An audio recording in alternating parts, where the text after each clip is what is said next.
Nicaragua Empresaria. Ya regresamos.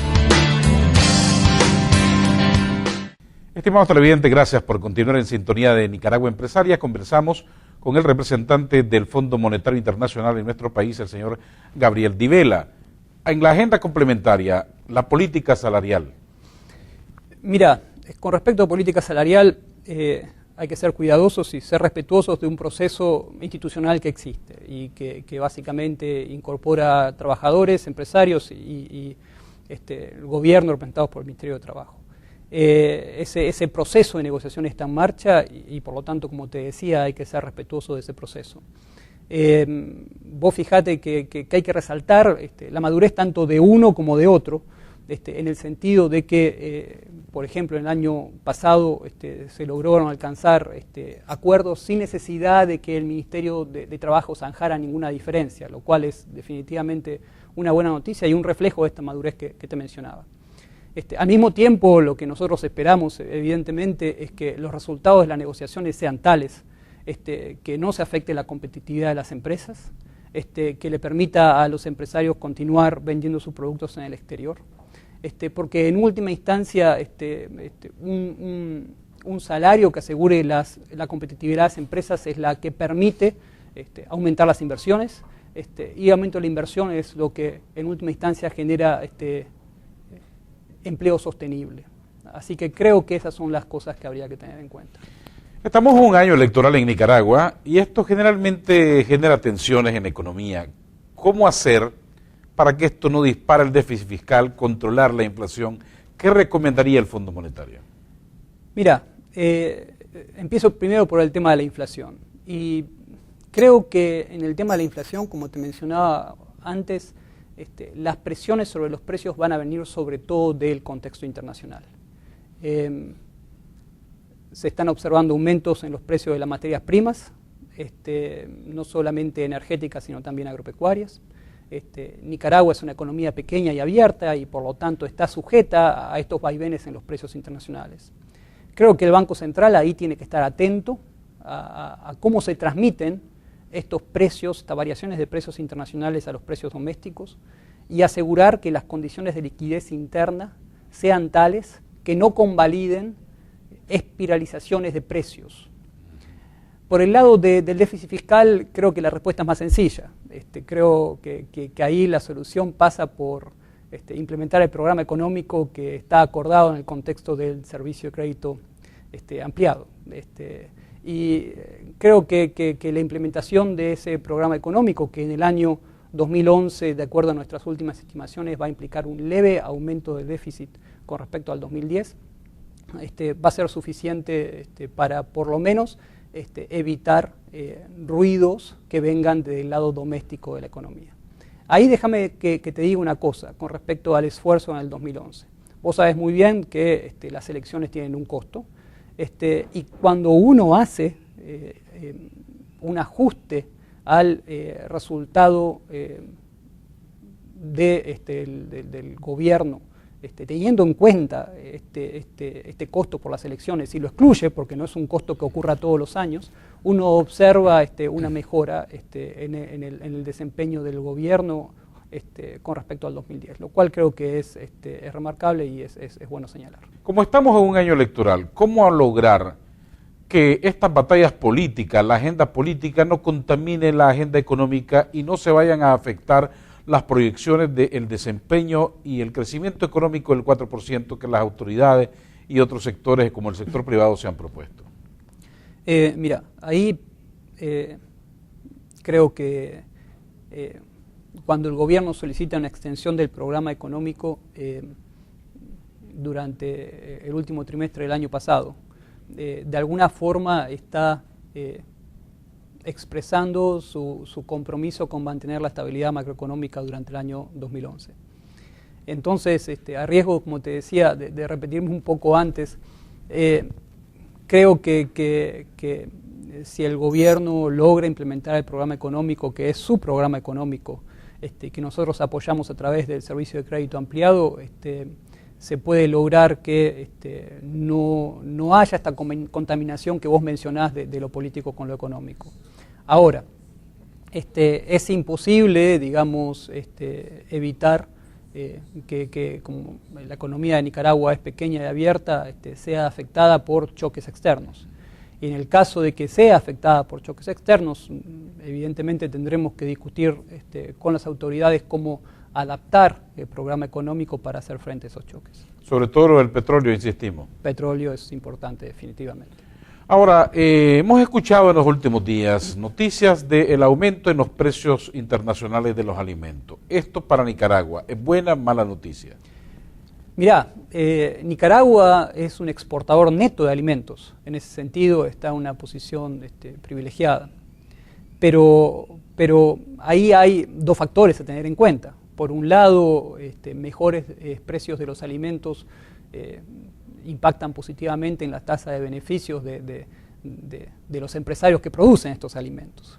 Por otro lado, implica un aumento en los precios de la canasta básica.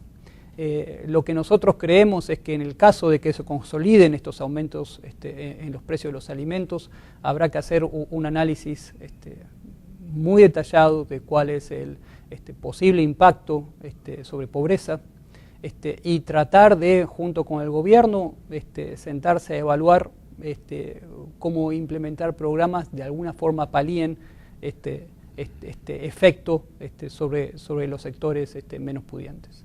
Ya te digo, esa es una de las tareas que pensamos hacer y discutir junto con las autoridades en la misión que va a venir al país en marzo. Y otro de los aspectos no menos importantes que el Fondo Monetario siempre ha insistido es en el tema de la transparencia, de la cooperación internacional, de la ayuda internacional a Nicaragua, particularmente en el caso de Venezuela. ¿Eso se mantiene? Eso se mantiene, como bien decís, eso ha formado parte de la agenda complementaria del programa desde el inicio. De hecho, el informe de cooperación que está disponible desde el año 2008 en las páginas web del Banco Central se empieza a generar en el contexto del programa. Lo que hemos acordado con el gobierno es que es un fortalecimiento progresivo de estos informes, de tal manera de hacer llegar a la población mejor información, más completa. Y en ese sentido forma parte de la agenda complementaria que el informe sobre cooperación oficial externa correspondiente al año 2010, que tiene que ser publicado durante el primer trimestre de este año, incluya un detalle más exhaustivo de la forma en la que la cooperación oficial se utiliza, incluyendo obviamente la cooperación que viene de Venezuela. Y eso incluye, o va a incluir también los recientes anuncios del gobierno de inversiones del Grupo ALBA como inversión privada en Nicaragua. Sí, señor. Ahí, si vos te fijas en estos informes, la cooperación oficial que viene de Venezuela se divide en tres partes y las tres partes están informadas en estos reportes de cooperación. Una primera parte de los flujos está asociada con lo que es la cooperación oficial en el contexto de los convenios petroleros. Una segunda parte tiene que ver con la cooperación bilateral más propiamente dicha, de gobierno a gobierno. Y la tercera tiene que ver con las inversiones que grupos asociados con empresas venezolanas o el gobierno venezolano hacen en el país. Entonces, estas tres cosas están diferenciadas y están informadas y evidentemente un nuevo informe de cooperación tiene que incluir detalles sobre estos temas. Y de cara a la próxima reunión de primavera que le llaman ustedes de reunión del Fondo Monetario Internacional para evaluar todo el desempeño mundial, ¿qué podemos esperar? Mira, ahí yo creo que va a haber algunos temas que se venían tratando hasta ahora y algunos otros que son nuevos. Los temas que se venían tratando hasta ahora y que seguro se van a seguir discutiendo es analizar qué tan fuerte y consolidada es la recuperación de las economías más desarrolladas, sobre todo en Europa. y ver si esta consolidación es suficiente para empezar a generar empleo, que hasta ahora es el gran debe, digamos, de esta recuperación. Por otro lado, también se va a analizar el hecho de que esta recuperación es una recuperación a dos velocidades. Hasta ahora las economías desarrolladas están creciendo no demasiado y las economías emergentes están creciendo bastante, lo cual genera riesgos de mayor inflación y recalentamiento.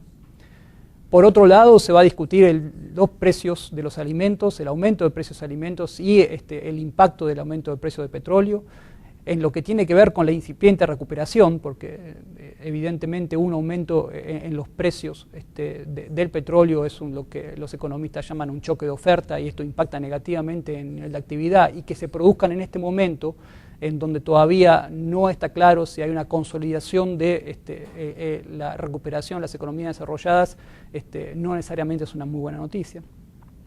Y por otro lado, algo que ha estado permanentemente en la agenda desde que el nuevo director gerente empezó sus funciones en el fondo es la reforma a la arquitectura del Fondo Monetario Internacional. Esta reforma a la arquitectura del Fondo Monetario Internacional se va a evaluar cuáles son los progresos hasta ahora en dar mayor voz a los países emergentes y en aumentar la capacidad de intervención del fondo ante crisis futuras, y se va a evaluar también, evidentemente, cuáles son las perspectivas futuras para seguir implementando estas reformas que se han implementado durante los últimos 2 o 3 años. Y por supuesto que ese análisis va a ser por continentes y ahí estará América Latina también siendo evaluada. Por supuesto. Mira, ahí esa es una muy buena pregunta, y te digo por qué. Junto con lo que son las reuniones de primavera y las reuniones anuales, que son en octubre en general, el fondo genera lo que es su producto básico, que es las perspectivas económicas mundiales. Pero asociado con las perspectivas económicas mundiales, cada departamento genera lo que son las perspectivas económicas regionales. Y el departamento al que yo pertenezco, que es el departamento de hemisferio occidental, que incluye todo el continente americano, genera lo que son las perspectivas económicas regionales. Por lo tanto, en abril se va a hacer público cuáles son las nuevas perspectivas económicas regionales, incluido el crecimiento de Nicaragua, por supuesto, en un contexto económico revisado con respecto al de octubre del año pasado. Y por supuesto Centroamérica. Por supuesto que sí. Y en relación a Centroamérica, ya para concluir en el minuto que nos queda, ¿Nicaragua cerró el año 2010 mejor que otros países de la región? Sí, mejor que otros países de la región. De hecho, todavía es un poco temprano, de todas maneras. Como te decía al principio, la información definitiva al último trimestre todavía no está disponible en Nicaragua, ni tampoco en la mayoría de los países de la región. Lo que sí te puedo decir es que más o menos la tasa, a muy grandes rasgos, ¿no? La tasa de crecimiento regional en nuestras últimas perspectivas económicas mundiales, es decir, en octubre, era aproximadamente 3.7, 3.8%. Si Nicaragua efectivamente creció 4,5% durante el 2010, eso significa que creció más que el promedio regional, lo cual es una buena noticia. Señor Gabriel Divela, representante del Fondo Monetario Internacional, muchas gracias por habernos acompañado. No, muchas gracias a vos, Adolfo, por invitarme. Y a ustedes, estimados televidentes, muchas gracias por habernos acompañado. Esperamos que el programa de la noche de hoy haya sido muy informativo y muy ilustrativo para ustedes. Continuamos con más de Nicaragua Empresaria. Nicaragua Empresaria. Ya regresamos.